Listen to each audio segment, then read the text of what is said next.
Edition.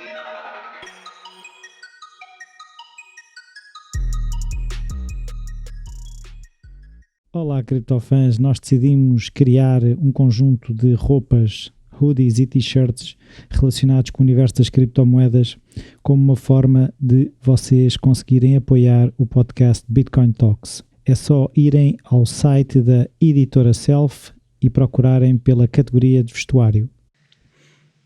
Olá, António. Olá, Rui. Episódio 6. Verdade. Eu hoje fui verificar para não me enganar, que já tivemos esse desafio. E eu tinha pensado que até vi aqui uma pergunta que nos enviaram, começámos pela pergunta e depois íamos para a ordem do dia, que está tudo um bocadinho quente, mas vamos começar pela pergunta. Está a ser uma semana intensa. Sim. Está bem, então vamos lá a essa pergunta. Então, a pergunta é do Francisco Almeida, que diz que, bom dia, desde já agradeço o conteúdo do podcast, obrigado. Começou a ouvir há apenas há um mês e já foi ouvir também os episódios para trás. Ok, muita informação interessante. No seguimento do episódio sobre o Binance, queria perguntar qual é que acham que é o risco, segurança de se fazer staking de Tether na Binance e se não estou em erro, oferecem um juro de 7% ao ano, o que me parece bom demais, mas não conheço ninguém que o faça. Ou seja, isto parece que quando a esmola é muita, o pobre desconfia, não é? É verdade, nós estamos habituados a isso e eu acho que essa é uma maneira interessante de pensar. Eu acho que devemos pensar assim porque de facto isso é que nos faz proteger de situações, já falámos disso aqui, não é? De situações quando tentamos fazer atalhos para enriquecer rápido e portanto é ótimo ouvir as pessoas perguntarem antes de se atravessarem e colocar lá uma quantia de dinheiro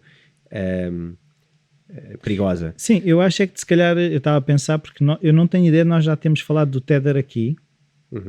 Se calhar para as pessoas também perceberem se o Tether é igual às outras criptomoedas, se é diferente. Não, o Tether é uma criptomoeda diferente. Eu eventualmente vou querer fazer um programa sobre essa moeda. Não precisamos explicar muito, mas o Tether é uma moeda que tem sido relativamente polémica, que aliás tem tido várias investigações já levou multas também, porque é uma moeda que teria que ter equivalência ao dólar e defendia a ideia de que tinha 1 para 1, que tinha reservas de dólar igual à quantidade de Tether que emitia, e isto não parece não corresponder à verdade e portanto acabou por ter já uma multa no passado, tem uma investigação em curso também. E o Tether é daqueles casos que eu acho que dá muito que pensar. E é por isso que se calhar merece um episódio sobre uma outra criptomoeda que dê que pensar. Agora, vamos separar aqui as águas. Uma coisa é o que é o Tether e o que é fazer staking de Tether e que há um risco inerente que é a moeda. Existe risco em qualquer tipo de criptomoeda e portanto acho que temos que assumir isto. Agora, há outra coisa que pode ou não trazer risco, que é fazer staking no Binance. Portanto, fazer staking no Binance é um primeiro passo e fazer staking no Binance em Tether é um passo que acrescenta ao Tether à variável. No primeiro passo, eu não vejo um risco maior do que o risco do Binance ter algum problema e de eventualmente terminar ou acabar ou ter dificuldade. Para já não. Para já não vejo isso como algo muito palpável. Não vejo que o Binance, aliás fizemos um programa sobre a força do Binance e não me parece que o caminho seja de ser perigoso, porque então se o Binance estiver neste momento em perigo, eu se calhar dizia então para não pormos em lado nenhum. É isso, seria perigoso qualquer um. Qualquer um, era pôr numa private wallet, porque se não confiarmos no Binance parece-me que deixa pouco território para confiarmos noutro. Portanto, se fazemos staking em alguma coisa do género, acho que podemos fazer no Binance, é tranquilo. Agora, escolher qual é a criptomoeda em que fazemos é uma escolha nossa. E aí cada moeda tem o seu risco único e implícito. O Binance não é responsável pelos investimentos que fazemos dentro da sua plataforma em outras criptomoedas, porque senão era responsável por elas todas e não pode ser. O staking eu acho que já falámos de leve em vários episódios, mas não sei se queres explicar. Podes explicar ao de leve. O staking é como colocar uma quantia como se fosse a prazo. Cativa. Portanto, de alguma forma fica cativa, fica numa conta locked, fechada, e que tem um prazo para vencimento, que normalmente Os prazos para fazer staking muitas vezes são 7 dias, 30 dias, 60 dias, 90 dias, este género. E depois há os flexible savings também, que não é bem staking, é outra coisa, mas também funciona com contas a prazo. O staking é uma parte tecnológica, mas com a qual não temos contacto. Na verdade, quando fazemos staking através do Binance, não estamos a votar em nada, não estamos a fazer um stake verdadeiro. Estamos a dar ao Binance, ou a quem gere essa conta, o nosso stake. Estamos a entregar uma quantia para que essa pessoa vote por nós na rede. Ok? A maioria das pessoas tem pouco interesse pelo lado político ou da parte da decisão relativamente às criptomoedas, estão mais interessados na forma lucrativa, não é? E, portanto, aí o staking é parecido com uma savings account, com uma conta de poupança. Na verdade, colocamos lá uma quantia, normalmente há um mínimo, essa quantia fica fechada pelo prazo que nós escolhermos, normalmente podemos escolher, e quanto maior é o prazo, maior é o juro. E são juros anuais, claro que nós não ganhamos o juro anual num mês, não é? Claro. Se nós fazemos 30 dias, ganhamos a proporção, que é menos do que 1/12 do valor anual. No entanto, deixa-me também responder muito diretamente ao Francisco, não é? A responder ao Francisco que 7% nem é assim tanto face a algumas oportunidades que vão aparecendo por lá. 7% é parecido com o que acontece com o Cardano, que já falámos aqui também, quando se faz staking. Também parecido com Polkadot, creio que é um pouco mais, Polkadot vai para os 9%. Portanto, não é um valor fora do usual no que diz respeito ao staking. O staking tem o risco que tem, portanto, fazer staking é colocar as nossas criptomoedas nas mãos de outras pessoas, durante aquele período de tempo. Mas a ver se eu percebo.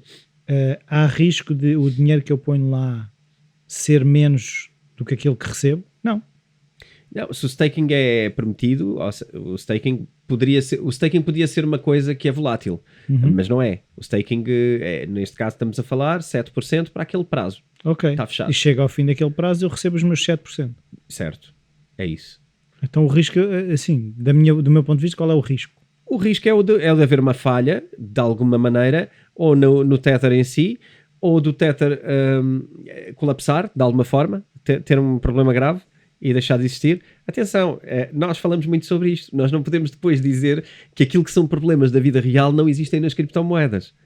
Os problemas da vida real também existem nas criptomoedas. Uma empresa vai à falência, e aconteceu a muita gente que investiu em empresas portuguesas, até na altura da última crise que tivemos, e que investiram em ativos dessas empresas, ações ou produtos financeiros que têm por base essas empresas, e podes ficar sem o dinheiro, e acontece com muita frequência.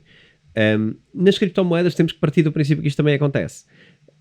A verdade é que não tem acontecido com nenhuma criptomoeda grande, e portanto não estamos à espera que aconteça, mas não podemos esquecer-nos de que a lógica continua a ser a lógica. Colocar o nosso dinheiro na mão de terceiros é sempre colocar o nosso dinheiro na mão de terceiros. Eu agora estava a pensar, tu estavas a dizer aí que no fundo o que acontece é várias pessoas fazem staking para o Binance, e o Binance, ou alguém dentro do Binance pega naquilo e pode fazer staking na rede. Certo.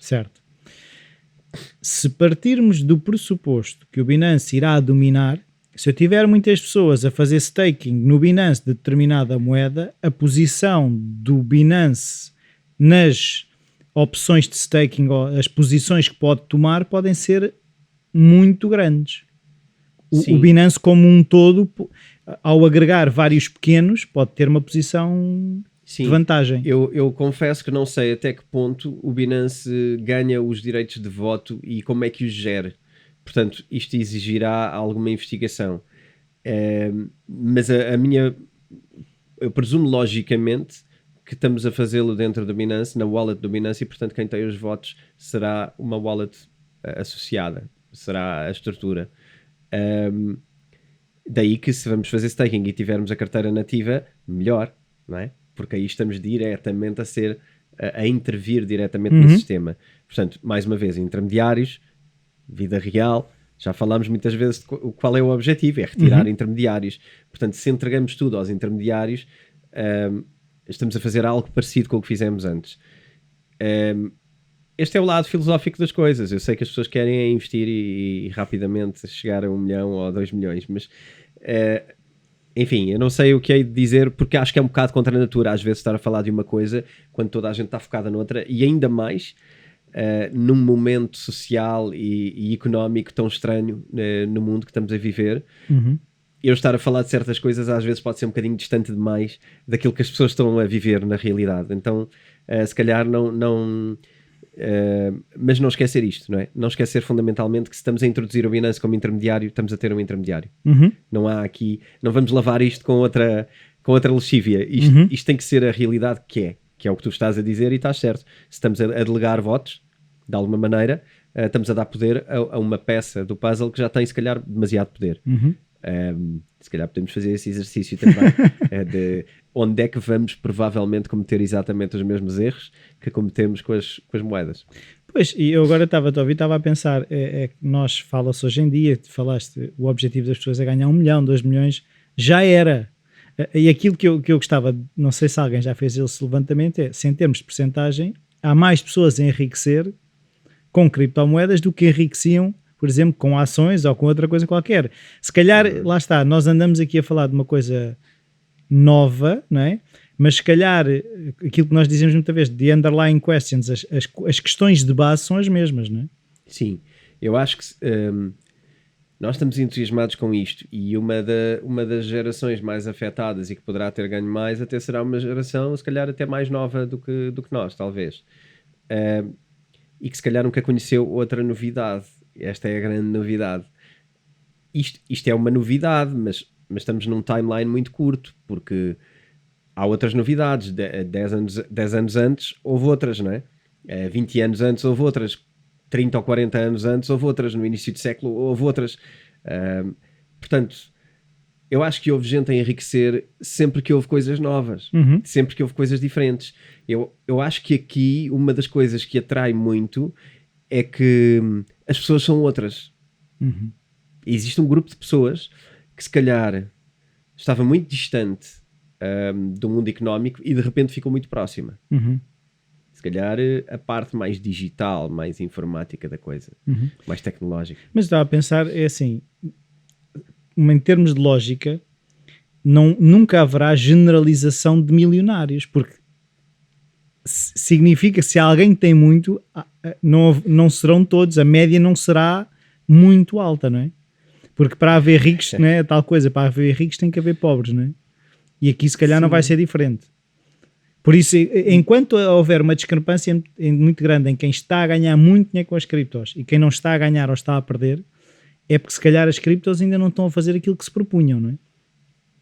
Sim, bom, ou pelo menos não é para isso que nós estamos a olhar neste momento, não é? Porque eu acho que há muita alteração que as criptomoedas estão a provocar e que é positiva e que tem a ver com acesso e que tem a ver com possibilidade de ter riqueza ou de resguardar riqueza, e isso tem muito valor. Nós aqui não olhamos para isso, nós estamos num lugar privilegiado onde para nós as prioridades, isto vai ser um bocado sociológico e psicológico, mas na verdade a ideia de enriquecer é a ideia de ser melhor que os outros. Certo? É competição. É porque se formos todos mais ricos, somos todos igualmente ricos. Igualmente ricos, portanto não tens privilégios. As pessoas querem privilégios. E é por isso que se atraem com ideias de luxo e de etc. Mas na verdade isso é só uma ideia que funciona enquanto tu fores da menor quantidade de pessoas e que tem mais que os outros. Certo. Portanto, é um bocado inerente à nossa... Isto deve ser muito profundo. Eu não posso dizer que isto é psicológico, que isto é cultural, que isto é... Eu não sei, mas eu acho que isto está muito, muito profundamente enraizado no ser humano. E, portanto, não acho que seja nada que vá acabar tão cedo. Apesar de haver uma Bitcoin, nós não vamos usá-la para aquilo que ela deveria ser usada se quiséssemos provocar justiça. Porque, na verdade, tanto as outras moedas como as criptomoedas são instrumentos. E que nós podemos usá-los da maneira que soubermos. Sim. Na verdade é que soubermos. Porque se não sabemos mais, vamos só querer o básico, não é? Vamos certo. querer ficar multimilionários e ser os únicos espertos. Portanto, aqui eu acho que tem a ver com quem usa. Por isso é que quando nós fazemos o contraste entre problemas que surgem nas criptomoedas, tu vais encontrar esse problema em todo lado na sociedade. Porque o problema não é da moeda, não é da criptomoeda. O problema é do homem que a usou. É a forma como ele usou a criptomoeda. Usam para resgates de informática. Pá, mas antes usavam o quê? Não havia resgates de informática, quer dizer, é estarmos a tirar areia para cima de nada, estamos a tirar areia daqui para pôr ali, quer dizer, estamos só a baralhar pessoas. Tudo que é esquema, tudo que é golpe, existe desde que existe o homem. Certo.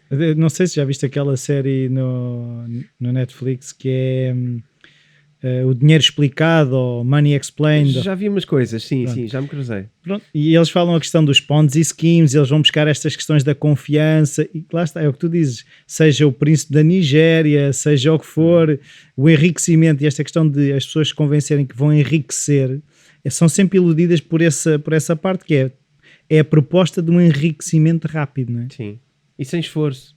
Claro. Que é aquele que tem muito valor, que é o que não tem esforço nenhum e ficamos ricos de repente do nada. É fascinante essa ideia de alguma maneira e somos atraídos para ela e, enfim, somos muito fracos. Este episódio é patrocinado pela editora Self, onde podem encontrar livros sobre como investir, day trading e o livro do António, Bitcoin. Os ouvintes do Bitcoin Talks têm um desconto extra de 15% em todo o site. Basta irem a www.vidaself.com e usar o código Bitcoin Talks. Repito, basta irem a vidaself.com e usar o código Bitcoin Talks.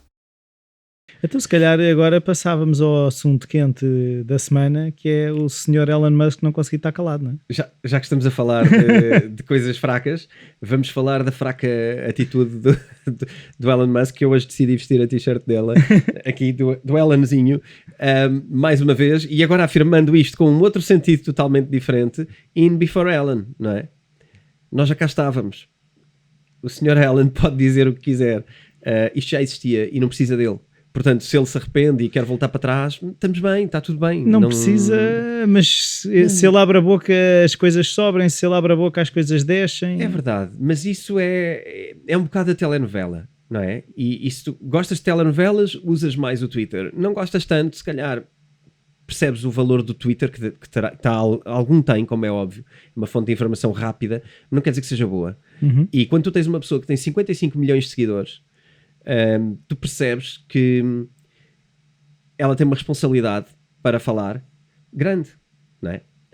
E eu não me lembro, aqui um passo atrás sempre, que eu acho que para nós podermos depois dizer as coisas que vamos dizer, é preciso primeiro perceber de onde é que vimos. O que é que está por trás disto? Está uma pessoa que nunca foi propriamente uma pessoa muito sóbria a falar. Eu não quero fazer... Atenção, isto não vai ser um programa de um ataque ao Elon Musk. Não é esse o objetivo. Aliás, nós tivemos aqui também já no passado para elogiar pelas qualidades e explicámos porque é que elogiámos. Hoje vamos explicar porque é que não concordamos, ou pelo menos eu não concordo com ele. Tu já dirás também a tua opinião. Mas acho que é preciso explicar isto. Ele não passou de herói a vilão. Então, explicando... Se olharmos para trás e percebermos o que é que está a acontecer, não é nada que não se esperasse. Em primeiro lugar, 55 milhões de seguidores é muita gente. Em segundo lugar, o Elon Musk nunca foi alguém que me disse muitas palavras que diz. Aliás, ele tem N manifestações que são totalmente espontâneas e que eu acho ele viverá uma sociedade diferente da nossa, mas eu consigo ver com alguma dificuldade, eu no lugar dele, e ter aquele tipo de atitude. Ou não. Experimentem pôr-me lá amanhã e a gente vê. Mas eu acho que ele tweeta muito. Para quem é um dos 3 homens mais ricos do mundo, ele tweeta muito. Eu acho que temos que olhar para isto. Mas ele já tweetava muito antes. Isto não é um ataque ao Elon Musk por causa das criptos. Isto é só uma constatação. O Elon Musk é um dos 3 homens mais ricos do mundo e usa muito o Twitter. Eu penso só, será que se formos um dos 3 homens mais ricos do mundo, usaremos assim o Twitter tão... É isso que fazemos? Quando somos um dos 3 homens mais ricos do mundo? É não passar sei. Tanto tempo no Twitter? Eu não sei. Mas ele é. Certo, agora fez-me lembrar uma pergunta que o Derek Sivers tem no último livro dele, num dos últimos, que ele lançou quase 2 ao mesmo tempo, que é: o que é que farias se não precisasse nem de dinheiro nem de atenção? Pois. E o que é que o Elon Musk faria... Sim. No momento em que já não precisasse nem de dinheiro nem de atenção? Pois. Se calhar é isso que ele poderia estar a fazer e não está? Essa pergunta é excelente. Se calhar deste 2 passos à frente, porque eu ia devagarinho, mas eu acho que tem muito a ver com isso. Repara, qual é o empresário do nível dele também que está a fazer um Saturday Night Live onde interpreta personagens? Está-se a divertir, eventualmente, sim, mas há ali uma energia diferente, há ali uma vontade diferente, não é? Cá de dentro. Há qualquer coisa que vem de dentro. Eu não sei quem são os outros, mas acredito que seja o Jeff Bezos e mais alguém, não? Bill Gates, enfim, andará por aqui. Os 3, 4 frequentes, sim, andará por aqui. Que fazem coisas diferentes. E que não andam no Twitter, acho eu. Não. Fazem outras coisas, mas não andam no Twitter. E o Twitter, enfim, podemos dizer que é de gerações. Nem sei se é tanto de gerações. O Jeff Bezos, não sei se a idade é tão diferente assim do Elon Musk. Agora, eu sei uma coisa. O Elon Musk terá o quê? Mais uns anitos que nós, digo eu. Eu não teria pachorra. Eu já não tenho hoje, quanto mais não me vejo no lugar dele a fazer o que ele faz, e ainda mais a dizer o tipo de coisas que são constantes, inócuas, e que toda a gente sabe que ele se está só a divertir. Vamos lá ver se é verdade ou não que nós percebemos que quando ele diz to the moon e mete um foguetão, ou mete um Dogecoin, ou mete uma lua, ele não se está só a divertir? Pois, isso era o que eu também te ia perguntar, é que às tantas começo a perceber-me que há quase depois uns especialistas em decifrar enigmas do Elon Musk e a tirar sentidos em coisas que se calhar podem não ter sentido nenhum. Podem não ter, e depois às tantas a brincadeira dele é essa: deixa-me criar aqui uma coisa e divertir-me a ver o que é que estes 55 milhões de pessoas vão fazer com o que eu disser. É um bocado o Play God, não é? É um bocadinho a ideia de brincar aos deuses. Está ali, faz um papel e está a brincar com humanos a ver o que é que acontece. O que está tudo bem. Mas parece-me ser um passatempo dele há uns tempos. Não é de agora, é há uns tempos. Ele não é só brincalhão em relação às criptomoedas, não é? Ele em N coisas, ele decide brincar. A questão é, o que é que nós queremos pensar sobre isso? Porque ele pode brincar o que quiser, e nós também podemos brincar o que quisermos no podcast. Podemos amanhã começar a fazer pump a uma criptomoeda qualquer e decidir que aquilo é que é. E é a nossa liberdade. É o Twitter dele, é o nosso podcast. Temos liberdade. Podcast Coin. Se calhar já. Bitcoin Talks Podcast Coin. Esta não deve haver, que é longo o suficiente para ser desagradável. A questão é, como é que tu queres interpretar as palavras do Elon Musk? E eu acho que isto vai ser giro agora. Vamos passar uma fase engraçada. Porque quando o Elon Musk foi o herói, foi uma das grandes empresas, não foi minimamente a primeira, mas foi uma das grandes e mediáticas, e nós referimos aqui, sim, que ao comprar criptomoedas muda mentalidades. E quando comprou foi muito forte a ideia. Depois houve a consequência seguinte, e que era giro e que acharam piada, foi podermos comprar Teslas com criptomoedas. Repara às vezes que estamos a dizer Elon Musk e Tesla neste podcast. Só publicidade. Estamos todos à volta ainda da mesma pessoa, não é? Uhum. E vamos passar aqui mais um bom bocado a dar-lhe esse prazer. De repente agora decidiu que afinal ele tem um post deste ano a dizer que já devia ter percebido as criptomoedas há mais tempo. Eu achei que sim. Agora tenho a certeza que deveria ter conhecido. Ele não percebeu. Não, repara, ele deveria ter conhecido há mais tempo, porque assim hoje já tinha tido o tempo de não cair nesta lenga-lenga de 2011. Bem, mas ele ainda não percebeu, ou não? Pois, então, mas ele só conheceu agora, está a fazer o percurso normal. Agora polui. A seguir vai ser outra coisa. Portanto, há aqui uma narrativa que é sempre igual. É sempre igual. Eu dei outra entrevista para outro podcast há uma semana, mais ou menos, e já na primeira entrevista tínhamos falado de poluição. E agora voltamos a falar de poluição. E é giro, porque, repara, é de X em X anos, cada vez que a Bitcoin cresce, lá vem a narrativa. E depois tu tens que outra vez contar a mesma história. Olha que não. Vamos fazer contas. Vamos ver quanto é que gastam os outros sistemas de pagamento atuais no mundo. Vamos ver quanta poluição está envolvida nas outras coisas. Se comparamos a Bitcoin ao ouro, queremos comparar, vamos comparar a extração do ouro, a poluição que tem. O quanto envenenamos os solos com os produtos para a extração do ouro. Além de que o ouro produz muito mais energia na extração. Consome muito mais energia na extração do que a Bitcoin. Portanto, isto são tudo lenga-lengas da treta que tu em 15 minutos visitas meia dúzia de sites e percebes que isto é uma tanga. mas nós vamos ter que engolir esta cassete e repeti-la. Mas estamos cá para isso. Portanto, vamos lá. Não vamos fazer a cassete da poluição porque acho que é demasiado chata. Já a fiz no livro, já explico no livro porquê e como. Já a fiz noutros podcasts, procurem no nosso podcast e etc. Acho que não é necessário. A realidade aqui, e eu acho que o cinismo é alguma coisa, e este é que é o meu mistério, e eu acho que é isto que temos de pensar. Alguma coisa levou o Elon Musk a mudar a postura. Mas atenção a uma coisa também, porque lê-se muita coisa errada. Primeiro, ele não vendeu as criptomoedas da Tesla. Ele não a vendeu a Bitcoin que comprou. Ele, há cerca de um mês atrás, fez uma venda parcial de 10% do que tinham. Atenção que eles têm bilhões, não é? De dólares. Fez uma venda de 10%, portanto 300 mil, acho eu, para, segundo ele, testar liquidez, testar capacidade de converter in and out para criptomoedas e para provar que tem liquidez. Foi isto.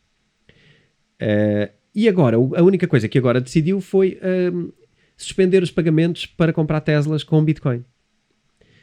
Pronto, é uma decisão que lhe cabe a ele, é a empresa dele, ele provavelmente tem essa opinião, é fazer. Eu tenho dificuldade em perceber o porquê, eu ainda não cheguei ao porquê. Pode haver o porquê de que ele está só a brincar com a opinião das pessoas e a divertir-se, pode haver o porquê que ele tem uma agenda muito clara com a Dogecoin, e já falámos disso há bastante tempo.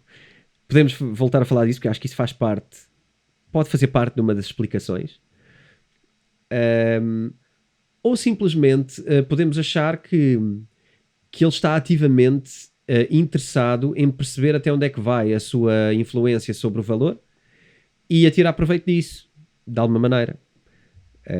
Porque repara, quem mexe 20% com o ativo, tu mexes 20% com o ativo, é muito valor. Não, o que eu estava a pensar é que, pelo que eu percebo, se ele agora quisesse reforçar a posição da Tesla em compra de Bitcoin, ele ia comprar mais do que comprou quando comprou. Sim. Ela agora está mais baixa do que ele comprou. Sim. Teoricamente, das duas uma. Se ele quiser reforçar, agora era a altura dele comprar. Outra coisa, ele está a perder dinheiro. Se o objetivo dele era brincar com a moeda, ele está a brincar com o dinheiro dele. Ou com a Tesla. Exatamente. E não com o dinheiro da Tesla, não é? Porque esse vai ter que ser justificado de alguma maneira. Mas como vai ter que ser justificado, eu vejo com dificuldade que ele faça isto à Bitcoin e que agora a Tesla compre Bitcoin. Parece-me complicado. Achas? Acho muito complicado. Acho que o Elon Musk rapidamente passaria a vilão, profundamente. Porque tu não podes fazer... Aliás, isto quase que entrava na ilegalidade. Porque, na verdade, tudo bem que não é um ativo regulado, mas a empresa dele é regulada. Portanto, isto ia ficar muito mal em muitos cenários. Portanto, eu não acho que seja isto, mas já agora que vamos para isso, eu acho que pode ser então, se fosse isso, vamos baixar isto para comprar mais, uma quantidade louca pela Tesla, então eu acho que ele está a fazer o empurrãozinho lá para baixo, está a dar o empurrãozinho lá para baixo, e agora cala-se durante bastante tempo, e isto vai ter que cair sozinho, ou cair por causa dos outros. E muito mais. Sim, porque os outros entraram em pânico, não é? E muito mais. E depois ele vai ter que esperar, e depois vai entrar porque viu a luz. Porque então descobriu aquele documento que toda a gente pode aceder em todo lado, que é, vamos comparar a poluição. Isto da poluição, ainda gostava de dizer mais uma ou duas coisas sobre isto, apesar de não ser o tema. Mas ele, para fazer essa manobra de comprar mais, ele vai ter que esperar. Ele não vai poder comprar agora nos próximos meses. Porque isto, ele vai parecer um bobo, e mesmo que o seja, ele não vai querer parecer. Portanto, ele não vai fazer isso.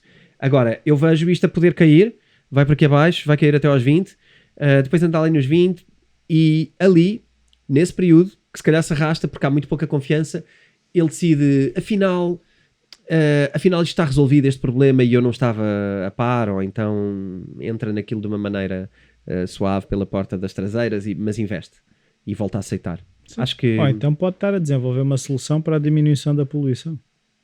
Ele gostaria de ser também solução para tudo no mundo, não é? Claro. É verdade. Ele já teve algumas coisas até um bocado infelizes quando tentou ser a solução para aqueles rapazes que estiveram presos numa gruta, não sei se te recordas. Sim. Na Ásia, não sei se foi na Tailândia. Acho que foi na Tailândia, Era uma equipa de futebol que tinha ido com o treinador e as águas subiram.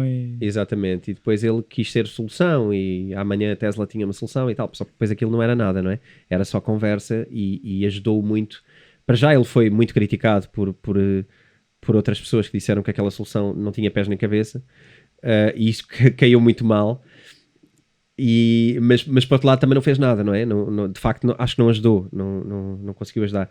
Mas lá está, eu acho que ele de vez em quando tem assim uns eventos mais felizes, mais infelizes. Mas o que me está a fazer um bocado de confusão, agora que estava a pensar na sucessão de eventos, que é, ele foi ao Saturday Night Live, admitiu que tinha síndrome de Asperger, fez um sketch em que gozava a dizer que a Dogecoin era um scam, e passado pouco tempo aparece, lá está, a notícia que ele provavelmente iria ajudar a desenvolver a Dogecoin, e depois a notícia que a Tesla já não iria aceitar a Bitcoin.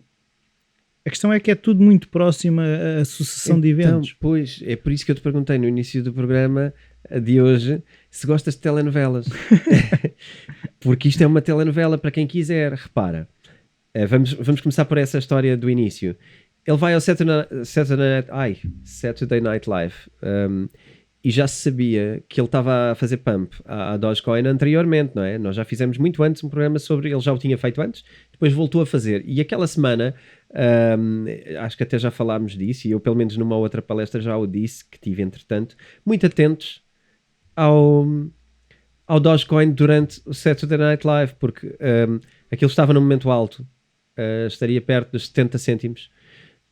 70 cêntimos de dólar. De dólar, e podia voltar rapidamente para os 7, que era o lugar. Era o lugar onde estava, antes de haver brincadeira à volta do Dogecoin, com o Elon Musk. Portanto, ele quando começou a brincar, aquilo foi subindo, e às vezes já não voltou onde estava. Foi subindo. Não, agora já não voltou. Agora para os 7 dólares, para os 7 cêntimos ainda falta um bocado de cair, não é? Ainda não está lá. Estava nos 40 hoje, por aí. Pronto, e aquilo subiu até aos 70, e a minha expectativa era, o Saturday Night Live vai ser uma desilusão para o pump. Eu tinha uma grande aposta nisto. Não financeira, porque eu não investi. Eu não comprei, não vendi e não tenho no meu portfólio neste momento Dogecoin. Por causa disto. Porque eu, para andar de elevador, vou ir para a rua e ando num elevador qualquer. Agora, para andar no elevador do Elon Musk, não tenho interesse. E achei que é altamente desinteressante. O que é que acontece? O que eu achava que ia acontecer durante o Saturday Night Live, até ao fim do programa, foi uma desilusão. E aquilo caiu para os 30 e tais, depois já subiu para os 40 e anda ali. A cena do Asperger, pronto, é uma característica pessoal dele. Ele decidiu revelar, fez parte da piada inicial, não é? Aliás, o discurso de introdução era onde se esperava que ele falasse da Dogecoin, depois a Dogecoin foi falado de uma forma muito suave, que foi ele oferecer à mãe Dogecoin. Enfim, uma piada. Eu gostava também só de tirar aqui a mística por trás desse sketch, onde ele diz que a Dogecoin é um scam. Isso é o fecho do episódio. Ele está naquele sketch o tempo todo a tentar explicar o que é Dogecoin. E a piada é que é difícil explicar o que é uma criptomoeda. Porque, na verdade, o que ele diz sobre o Dogecoin é qualquer criptomoeda. E tudo aquilo que ele defende e explica relaciona-se com qualquer uma. Uhum. A piada, no fim, é que os outros, como não percebem, dizem, é um esquema. Ele, é um esquema. Pronto. E acaba assim. Mas não é ele a dizer que aquilo é um esquema. Certo. É uma piada. Está bem, mas é assim. Eu fui ver o sketch, eu percebo isso tudo. Só que se tu fores ver as notícias gordas nos jornais, que é o que a maior parte das pessoas vê, porque mesmo que tu ponhas o sketch no corpo da notícia, está lá o link para ver o vídeo. As pessoas leem as gordas a dizer Elon Musk atira a moeda para cima ou atira a moeda para baixo, seja o que for. As pessoas, quando estão a fazer scroll no telemóvel, o que lhes fica é isto. Não vão ver mais. Mas Rui, é por isso que eu acho que nós temos que fazer aqui alguma coisa neste podcast, porque nós não somos essas notícias. E é isso que eu quero chamar a atenção das pessoas que estão a ouvir isto. Eu acho que quem nos ouve, se calhar, vai buscar um bocadinho mais de informação, porque quer mesmo saber. Se não queremos saber, então viajamos no elevador dele e é como for. O mundo dá para todos. Nós não podemos querer que as notícias não saiam ou que as piadas não se façam. Eu acho que o mundo é como é. O Elon Musk fez uma piada, cabe-nos a nós interpretar a piada. Se nós vamos na conversa do jornal que ele disse que aquilo era um scam e esse vai ser o título do jornal, se calhar deixamos de ler esse jornal porque não vale um chaveiro. É isto para mim, é muito simples. Eu acho que as coisas têm que ser muito simples. Coisas que são publicadas com o objetivo de serem um escândalo ou de serem chocantes, para nós clicarmos e lermos uma notícia pobre que não explica nada, por amor de Deus, eu não compro um jornal para saber menos, ou para estar errado, eu compro um jornal para saber mais. Portanto, parabéns, façam o seu trabalho. Se calhar não vai correr bem no futuro, é a minha opinião. As pessoas estão fartas de conversa da treta. Clickbait. Eu acho. Toda a gente está farta de informação. Este FOMO que estamos a viver, nós engravidamos pelos ouvidos todos os dias. Fartos de informação. Onde é que está a informação de qualidade? Onde é que está nós querermos saber uma coisa e sabermos mesmo o que é que aconteceu? Porque amanhã passamos uma vergonha. Porque vamos falar com um amigo a dizer sabes que ele disse aquilo que era um scam, portanto aquilo já está provado que é um scam. E é uma vergonha, porque o teu amigo se calhar viu alguma coisa, ou ouviu alguma coisa mais fidedigna, ouviu o episódio e vai dizer, não foi nada disso que aconteceu. Certo, não mas foi isso, nada disso. Está bem, mas o problema hoje em dia, isto agora estamos a entrar numa questão que é a questão da informação e das notícias. Mas que é informação. Certo, mas os desmentidos, isso está provado, são vistos por muito menos pessoas do que a mentira.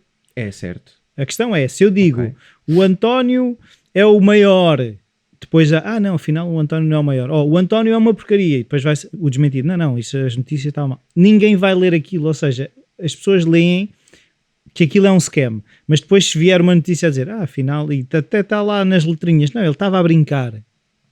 Isso não é lido. E o problema é esse, é a questão da informação, não tens acesso, o acesso à verdade é mais difícil que o acesso à mentira. Eu tenho um grande foco em tentar traçar a minha vida por certas lógicas, por certas agulhas, mas cada um é livre de fazer a vida que quiser. Portanto, nós não vamos nunca ter, nem nunca tivemos, nem nunca vamos ter uma sociedade totalmente informada de verdades, até porque as verdades, a dada altura, algumas verdades, eu não gosto da ideia e não concordo que as verdades não existam. As verdades existem. Sim. Agora, existe relatividade em algumas verdades, não em todas. Em algumas existe uma relatividade. Se o Elon Musk acha ou não que é um scam, é uma verdade que ninguém sabe. Sim, pode ser. A verdade é esta. Sim. A verdade é esta. Eu não sei, tu não sabes, e ninguém que segue o Twitter do Elon Musk sabe o que é que ele pensa da Dogecoin. Ninguém sabe. Nem da Bitcoin. Ninguém sabe. Nós sabemos o que é que ele diz e interpretamos. E nisto há 1000 verdades. Portanto, cada um faz o que quiser com a informação que tem. Eu estou muito ok. Eu não valorizo nada esse trabalho de fazer notícias que são clickbait, que são só para clicar e dar visualizações. Para mim não vale nada esse trabalho. Mas eu sei, como tu dizes, eu sei que é verdade, que é o mais clicado e que é o que a maioria das pessoas vão seguir. Mas também se calhar é por isso que existe tanta dificuldade na prosperidade, tanta dificuldade em encontrarmos um caminho, tanta dificuldade em ter finanças pessoais seguras.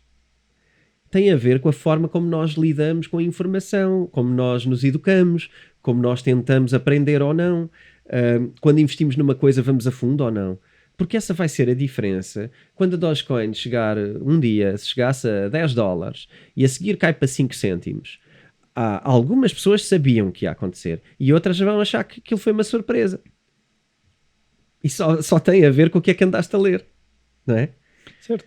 Mas há outra coisa que eu acho que, não sei se nós até já tínhamos comentado isso, que era em off, que era a questão de, me assustou um bocadinho a questão da imaturidade que o mundo das criptomoedas revela. Sim. Por haver um personagem, neste caso é o Elon Musk, volta-se a dizer o nome do senhor, a abrir a boca e o mercado ir atrás disto. Ou seja, até que ponto é que isto não vem dar quase razão às pessoas que criticam as criptomoedas por ser algo que ainda não é nada, que nunca vai ser nada? Mas são duas coisas muito diferentes. Ainda não é nada e não vai ser nada. São duas coisas muito diferentes. Posso até concordar com uma parte e discordar da outra. E acho que é um bocadinho por aí. Repara, eu próprio sinto uma grande imaturidade na estabilidade da Bitcoin quando o Elon Musk consegue sozinho, ou quase sozinho, não sozinho, mas quase sozinho, fazer mercado. quando tu consegues alterar e manipular, uma coisa é manipular a Dogecoin, e eu acho que ele começou por aí. Agora se calhar está a testar se manipula a Bitcoin. Enfim, e acho que sim. Agora, eu acho que as coisas têm um preço. Antes de ir à resposta total ao que estás a dizer, eu acho que as coisas têm um preço. E ele manipula hoje, mas eu não sei se ele manipula igual amanhã. O trunfo que ele jogou não vai ter para jogar. Por vários motivos. Primeiro, porque, repara, quando tu tweetas, depois existe uma série de respostas ao teu tweet. E a quantidade de pessoas que tinham o Elon Musk ali num lugar otimizado, tipo, o Elon Musk está a ir to the moon, não é? Está a ir bem no nosso respeito pela intelectualidade, porque percebe uma coisa que se calhar também percebemos. Não estou a dizer que quem percebe criptomoedas é melhor que os outros. Estou só a dizer que quem valoriza criptomoedas e vê o Elon Musk a valorizar, reconhece-o como um par e, portanto, tem-no como uma referência. A partir do momento que ele mostra que não percebe, ou que finge que não percebe porque tem uma agenda diferente, tu começas a perder algum respeito.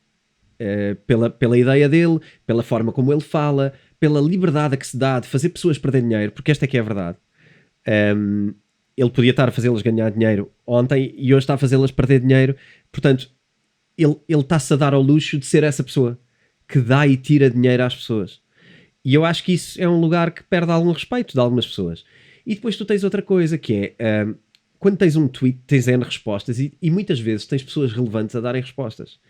Uma das pessoas que foi responder ao Elon Musk foi o Saylor, que aliás é uma empresa que investiu uma quantidade tremendamente superior em Bitcoin ao que investiu o Elon Musk. Portanto, se alguém manipulasse o mercado porque compra ou venda, atenção, ninguém tenha medo que a Tesla venda as criptomoedas e a Bitcoin caia por causa disso. Não, cai muito mais pelo que ele falou, muito mais. Agora, se o Michael Saylor vender tudo, então temos aí um número diferente no mercado. Estamos a falar de uma quantidade totalmente diferente. E que são pessoas credíveis e que têm muita mão no mercado. Já estão muito dentro do mercado. E estão a discordar dele totalmente. E estão a pô-lo no lugar de o que estás a dizer não faz sentido. Estão aqui argumentos sobre a poluição. Tu estás a dizer... Porque quando tu dizes uma coisa que é fundamentalmente errada, tens um problema, que é as pessoas que vão mostrar que estás errado. Está bem, mas eu agora estava a pensar uma coisa que é, eu não sei quantos seguidores é que tem o Michael Saylor, não faço ideia. Tem muito menos. Mas mesmo um tweet do Michael Saylor teria mais alcance do que uma resposta ao Elon Musk do Michael Saylor. Não, mas o Michael Saylor todos os dias também faz o seu shilling à Bitcoin. Eu acho que, acima de tudo, eu acho que isto é uma questão de tempo e de paciência. Tudo certo que vai haver gente a dizer bem e a dizer mal, mas isto é assim que a vida anda, não é?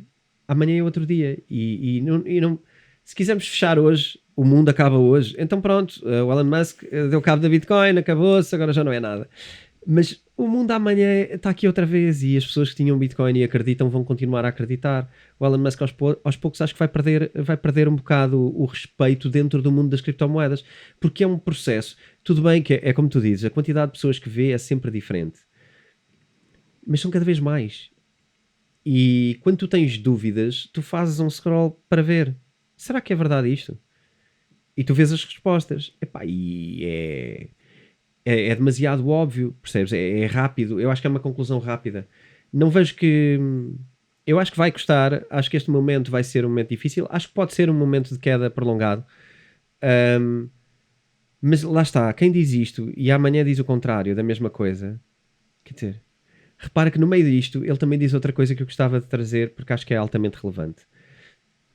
Eu estou a ajudar os developers de Dogecoin a tornar isto não poluente ou algo do género. É óbvio demais ou ele está a tentar dizer que a moeda boa é a Dogecoin? Porque ele também está a perguntar numa pool no Twitter dele se querem que aceitem Dogecoin para pagar Teslas. Ele perguntou isso. Sim.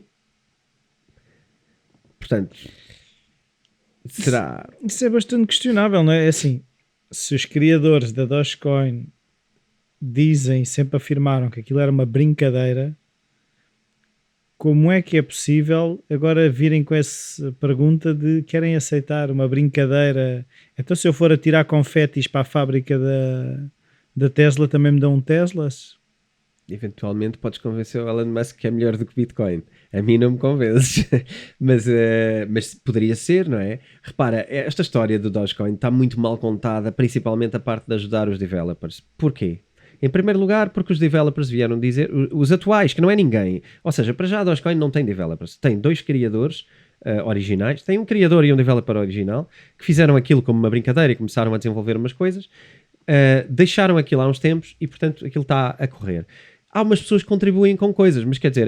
Mas não há alguém responsável por aquilo? Não há cargos propriamente formais, mas é giro ver quando ele diz que está a ajudar os developers e veio a pessoa eventualmente mais formal que pudesse existir nessa equipa, veio dizer que nunca falou com o Elon Musk, que ele nunca os contactou, que não sabem nada sobre desenvolvimento nenhum e que...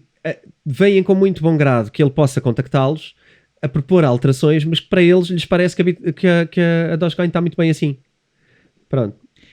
Mas agora, pronto, isto agora se calhar não tem nada a ver, estamos a desviar, mas então não estou a perceber, a Dogecoin vive do quê? Como? A Dogecoin é um protocolo. Vive lá, onde está, a fazer a sua matemática. Enquanto houver matemática a ser feita. Enquanto houver miners que ganham transações dentro da Dogecoin a fazer mining na Dogecoin, que também é Proof of Work já agora. Não polui tanto como a Bitcoin, mas também polui, também usa energia.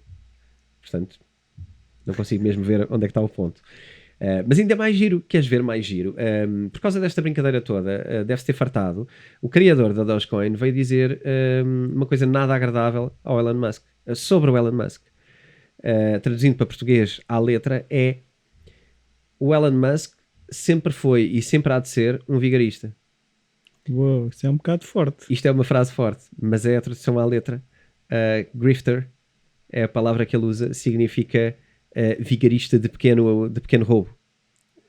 Portanto, ainda por cima não é um grande vigarista que ele está a chamar, é um vigarista de pequeno roubo. Eu não consigo comentar isto hoje. O Elon Musk tem coisas no passado ligadas a outra empresa onde esteve e a um grupo de pessoas no passado do qual ele fez parte, que não tem muito boa fama numa certa área do empreendedorismo. Mas o Elon Musk sempre foi alguém que esteve muito longe disso e esta ribalta toda sempre o aproximou. Portanto, só achei relevante dizer isto porque aparecem umas coisas e não aparecem outras. É talvez interessante perceber aqui o quadro todo. Portanto, há estes eventos. Ele diz que está a ajudar Dogecoin. Depois o suposto líder, enfim, que não há bem um líder, mas suposto líder diz que nunca ouviu falar desse assunto. Depois veio o criador dizer que acha-o um vigarista, de alguma maneira. E ainda há uma outra história que confunde aqui um bocado, e acho que aqui alguém se tem que entender, porque eu li uma notícia em que os developers dizem que sim, que trabalham com o Elon Musk desde 2019 para desenvolver a Dogecoin. Isso é tudo muito esquisito. Queres ver a mais esquisita de todas? Então, espera aí, vamos voltar atrás. Sempre. Atrás. O que é que nós já tínhamos ouvido? O Elon Musk a dizer este ano que percebeu as criptomoedas e que já devia ter percebido há mais tempo. Certo. Então, e há 2 anos já estava a trabalhar com Dogecoin? Então, a questão é saber se quem é que está a dizer a verdade, né? A gente não sabe. Mas está a ficar um bocado... Esta água está turva demais para mim. Pantanoso. Eu não sei se tomava banho nesta água. Está a ficar um bocado turva. E é por isso que eu acho que esta semana está turva. Nós podíamos estar aqui em FOMO. Não estamos só in before Ellen, que é... Eu acho que esta água vai passar. Acho que o Ellen está a fazer aqui uma atrapalhada. Isto claramente é uma atrapalhada. Seja lá o que for, é uma atrapalhada. E eu não sei se vamos saber alguma verdade, lá está. Não sei, porque há muita informação. Sim, mas aquilo que eu senti foi que muita gente se assustou, né? Porque imagina, pessoas que compraram Bitcoin a 50 e qualquer coisa mil e olham para a Bitcoin e está a 36, estão a perder dinheiro se o tirarem de lá agora. É verdade. E é bastante, não é? É verdade. Olha, vamos tentar validar esse número. Quanto é que isso é em percentagem? Isso é uma queda de cerca de 20%. Deve ser mais, então imagina, 52, sim, são mais, são quase 30 e tal %. São 30 e tais %. Deixa-me dizer-te que nós falamos sempre de volatilidade na Bitcoin, que é terrível. Sabes que as ações da Tesla desde janeiro estão com uma queda de 25% à data de hoje. Portanto, tenho duas ideias para ti nesta altura. E tivemos a fazer um build-up para aqui. Primeiro, não me parece muito mais volátil. Ou muito menos volátil, no caso da Tesla, que é um valor tão seguro dos investimentos. 20 e tal % de variação para baixo parece muito violento. Segundo, às vezes estamos a apontar para um lado para não olharmos para o outro. Desviar atenções. Ou para tentar que ninguém olhe para o outro.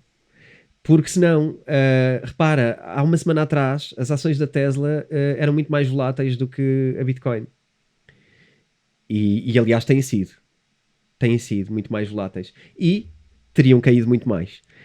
Agora, aparentemente não, porque chegámos a este número, mas quando eu pensei nisto na segunda-feira, isto era uma verdade e, portanto, as ações da Tesla estavam a cair mais do que a Bitcoin e não houve nenhum Elon Musk a dizer mal das ações da Tesla. Foi só mesmo assim. Portanto, há aqui vários pontos interessantes. Posso só dar, eu não sei se estavas a querer fechar. Não, eu estou a ouvir. 2 notas. Primeiro, há aqui outro elemento interessante, porque muito capital entrou nas criptomoedas fruto dos cheques americanos entregues ao povo, às pessoas, e muita gente, em vez de gastar, guardou e investiu. E muita gente decidiu investir em criptomoedas. Portanto, isto é um evento muito importante, porque agora a economia está a abrir novamente, lentamente, mas está a abrir, e as pessoas estão a voltar a pensar em gastar dinheiro de outra maneira.